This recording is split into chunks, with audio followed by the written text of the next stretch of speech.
దివంగత నేత వైఎస్ రాజశేఖర రెడ్డి ముఖ్యమంత్రి ఉన్న సమయంలో పేదలను దృష్టిలో ఉంచుకుని అనేక సంక్షేమ పథకాలు అమలు చేశారు. అందుకే ఆయన ప్రజల గుండెల్లో చిరస్థాయిగా నిలిచిపోయారని వైసీపీ ఎమ్మెల్యే ఆకపటి అమర్నాథ్ రెడ్డి అన్నారు. కడప జిల్లా ఒంటిమిట్లో దివంగత నేత వైఎస్ రాజశేఖర రెడ్డి 70వ జయంతి వేడుకలు వైసీపీ నాయకులు ఘనంగా నిర్వహించారు. ఈ కార్యక్రమంలో రాజంపేట వైసీపీ ఎమ్మెల్యే ఆగేపాటి అమర్నాథ్ రెడ్డి, కోడూరు మాజీ ఎమ్మెల్యే కోరుముట్ల శ్రీనివాసులు, అనిల్ కుమార్ రెడ్డి పాల్గొని రామాలయ సమీపంలో ఉన్న రాజశేఖర రెడ్డి విగ్రహం దగ్గర కేక్ కట్ చేశారు. ముందుగా వైసీపీ నాయకులు ఈరకంరెడ్డి సుబ్బారెడ్డి, కూన్ల ఓబల్ రెడ్డి, మేకపాటి నందకిషోర్ రెడ్డి, పాండురంగారెడ్డి రాజశేఖర రెడ్డి విగ్రహానికి పాలాభిషేకం చేసి పూలమాల వేశారు. అనంతరం కేక్ కట్ చేశారు. ఈ కార్యక్రమంలో పలువురు వైసీపీ నాయకులు పాల్గొన్నారు.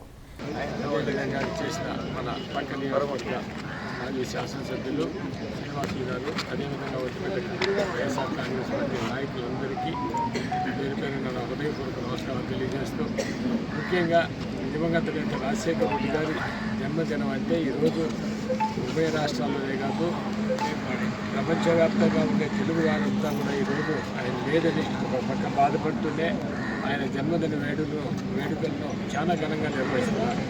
ఎందుకంటే దివంగత నేత రాజశేఖర రెడ్డి గారు ఎవరైనా ముఖ్యమంత్రి చనిపోయినా ఏదో కొన్ని రోజులు అనుకుంటారు చనిపోయాడు మరొకరు, కానీ దశాబ్దాలైనా రాజశేఖర రెడ్డి గారిని ఇంకా ప్రజలు గుర్తు చేసుకుంటూనే, ఎందుకంటే ప్రతి కుటుంబానికి ఆయన వల్ల మేలు జరిగింది.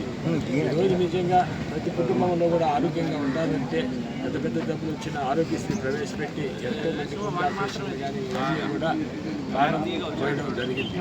అదేవిధంగా ప్రతి రైతు బాగుండాలా అనే ఆలోచనతో ఆ రోజుల్లో ఈరోజు ఉచిత విద్యుత్ కావచ్చు, లిఫ్ట్ ఇరిగేషన్ కావచ్చు, అన్నీ కూడా రైతుకు మేలు జరిగే విధంగా కార్యక్రమాలన్నీ చేపట్టడం జరిగింది. గ్రామీణ ప్రాంతం పిల్లలంతా కూడా బాగా చదవాలి, ఉన్నత స్థాయికి చేరాలని ఫీజు రియంబర్స్మెంట్ ఇచ్చి ఇప్పుడు ప్రతి కుటుంబంలో అనుకుంటారు మా బిడ్డ ఈరోజు సాఫ్ట్వేర్ ఇంజనీర్గా చేస్తున్నారంటే ఆ రోజు రాజశేఖర రెడ్డి గారికి చదివేది. అదేవిధంగా ప్రతివాడు సొంత ఇల్లు, ఇంటి కళ నెరవేర్చడం అయితేనేమి, సొంత ఇంట్లో మనం ఉన్నామంటే ఆ రోజు ఇంద్రమ్మ గృహాలని అందరికీ కూడా ఇచ్చి ఈరోజు సొంత ఇల్లు కళ నెరవేర్చాడని అనుకుంటాడు. ప్రతి ఒక్కరు కూడా రాజశేఖర రెడ్డి పట్ల అన్నీ కూడా జ్ఞాపకం చేసుకుంటారు. అలాంటి మహనీయుడు జన్మదిన వేడుకలు ఈరోజు ఘనంగా జరుపుకోవడం, ఆయన పైన ఎక్కడున్నా ఆయన ఆత్మకు శాంతి చేకూరాలని, రాబో రోజుల్లో జగన్మోహన్ రెడ్డి గారు కూడా రాజశేఖర రెడ్డి గారిని ఆదర్శంగా తీసుకొని రాబో రోజుల్లో ఖచ్చితంగా ఈ రాష్ట్రానికి ముఖ్యమంత్రి అవుతాడు మీ అందరి ఆశీస్సులతో. అయినప్పుడు రాజశేఖర రెడ్డి గారి కళలు నెరవేర్చాలని కోరుకుంటూ ఈరోజు జోహార్ వైఎస్ఆర్.